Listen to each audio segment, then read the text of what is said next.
Apakah itu Al-Wadi'ah? Al-Wadi'ah bermaksud simpanan. Secara mudahnya, seseorang mengamanahkan satu aset miliknya kepada seseorang yang lain untuk disimpan supaya dijamin keselamatannya dari kecurian, kerosakan, kehilangan dan seumpamanya. Antara yang terlibat di dalam Al-Wadi'ah ini ialah pelanggan, iaitu pendeposit yang mahu menyimpan wang di dalam bank. Yang kedua, institusi perbankan Islam yang bertindak sebagai pemegang amanah atau penyimpan bagi wang yang didepositkan oleh pihak pelanggan. Al-Wadi'ah bukan hanya melibatkan mata wang sahaja, namun ia juga melibatkan aset, contohnya emas. Yang kedua, dokumen seperti saham, geran tanah atau sebarang dokumen yang mempunyai nilai wang. Kebanyakan institusi perbankan Islam di Malaysia menggunakan konsep Wadi'ah Yad Domanah seperti Bank Islam Nasional BSN. Konsep Wadi'ah Yad Domanah ialah kedua-dua belah pihak iaitu pelanggan dan bank perlu mempersetujui bahawa pertama, pelanggan memberikan kebenaran kepada pihak bank untuk menggunakan wang tunai tersebut selagi tidak bertentangan dengan hukum syarak bagi tujuan pelaburan dan memberi pembiayaan. Sebagai contoh, Ali ingin membuka akaun simpanan untuk menyimpan RM10,000, maka Ali akan dimaklumkan tentang syarat-syarat tertentu oleh pihak bank semasa akad persetujuan. Yang kedua, pihak bank akan mengenakan caj atau fee ke atas pelanggan sebagai jaminan menjaga wang yang disimpannya.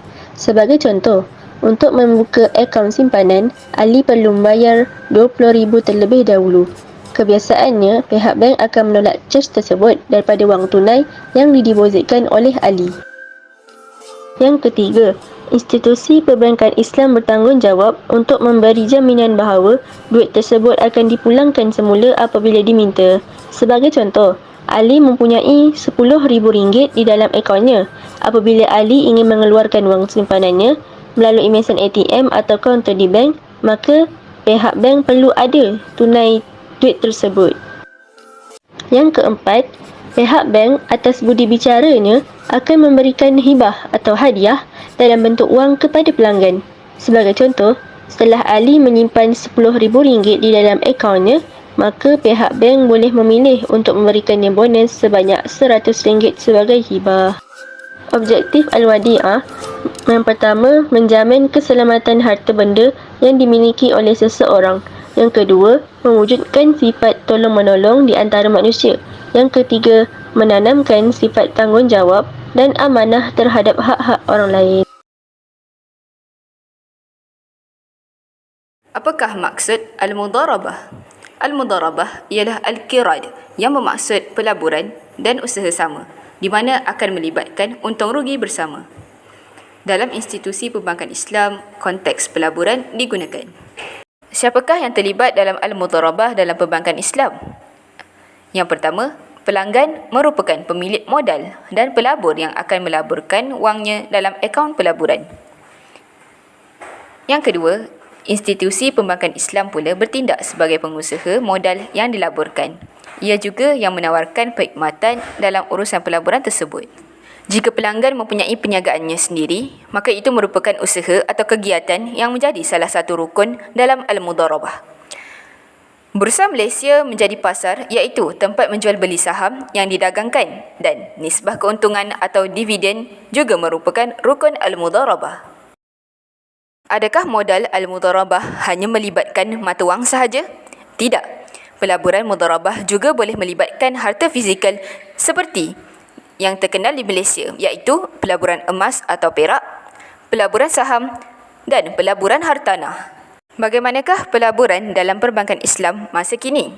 Seperti jenis pelaburan yang dinyatakan sebentar tadi, jika terdapat unsur riba, maka haram di sisi syarak.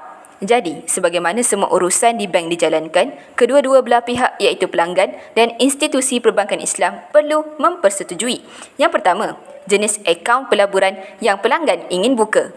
Hal ini kerana setiap pelaburan mempunyai syarat yang tertentu berdasarkan apa yang pelanggan ingin laburkan. Sebagai contoh, Abu ingin membuka akaun pelaburan di bank muamalat kerana bank tersebut menawarkan beberapa jenis pelaburan seperti akaun pelaburan biasa. Abu juga boleh memilih untuk membuka akaun pelaburan istimewa seperti Easy Gold iaitu pelaburan emas dan Amanah Saham Bumiputera ASB iaitu pelaburan saham. Setelah pihak bank maklum dengan pilihan pelanggan, maka akad mudharabah berlangsung. Pelanggan melaburkan hartanya manakala pihak bank melaburkan masa dan tenaga dalam menguruskan pelaburan tersebut. Kedua-dua pihak ini juga mengikat perjanjian pengagihan keuntungan yang akan diperoleh mengikut nisbah yang dipersetujui. Sebagai contoh, Abu memilih untuk membuka akaun Amanah Saham Bumiputera ASB pada tahun 2022 di Bank Muamalat. Abu melabur RM1,000 dan mereka bersetuju dengan pengagihan dividen sebanyak 60 kepada 40. 60% akan diberikan kepada Abu melalui akaunnya dan 40% pula untuk bank muamalat. Ini merupakan cara bagaimana pihak bank mendapat keuntungan. Yang ketiga, pihak bank akan memanfaatkan atau memperdagangkan pelaburan tersebut ke Bursa Malaysia.